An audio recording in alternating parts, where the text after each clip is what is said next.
Hello दोस्तों, राधे राधे, जय श्री कृष्णा। आप सब कैसे हो? आशा करती हूँ कि आप लोग स्वस्थ होंगे, मस्त होंगे और अपने अपने घरों में व्यस्त होंगे। मैं पुष्पा ब्लॉग संगीत आप सभी का अपने यूट्यूब चैनल पर स्वागत करती हूँ। आज मैं आप लोगों को एक बहुत सुंदर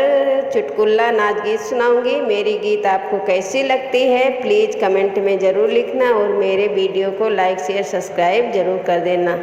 थैंक यू, धन्यवाद दोस्तों।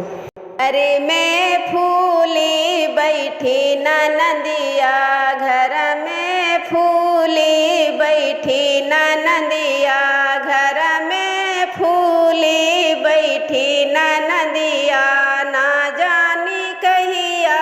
जइहई गावनमा, ना जानी कहिया जइहई गावनमा, घर में फूली बैठी ननदिया, घर में फूली बैठी ननदिया,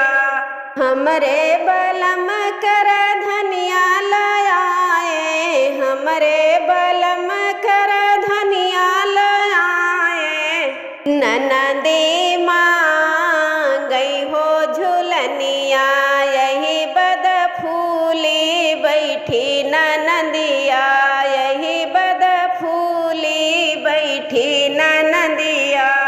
घर में फूली बैठी ननदिया, घर में फूली बैठी ननदिया, घर में फूली बैठी ननदिया, हमरे बलम जी टिक्की लाए, हमरे बलम जी टिक्की लाए,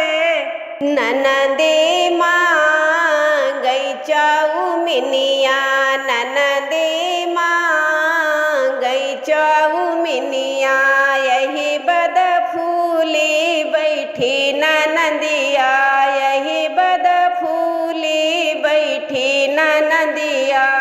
घर में फूली बैठी ननदिया, घर में फूली बैठी ननदिया,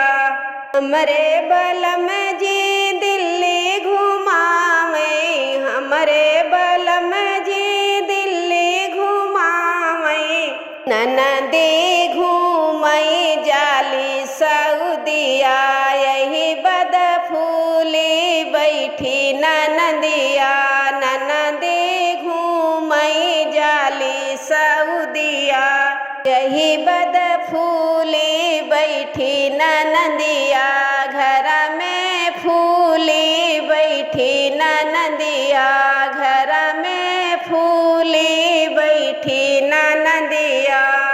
हमरे बलम जी बंगला छवाए, हमरे बलम जी बंगला छवाए, ननदी बैठी बन के सवतिया, ननदी बैठी बन के सवतिया, घर में फूली बैठी ननदिया, घर में फूली बैठी ननदिया, ना जानी कहिया जइहई गवना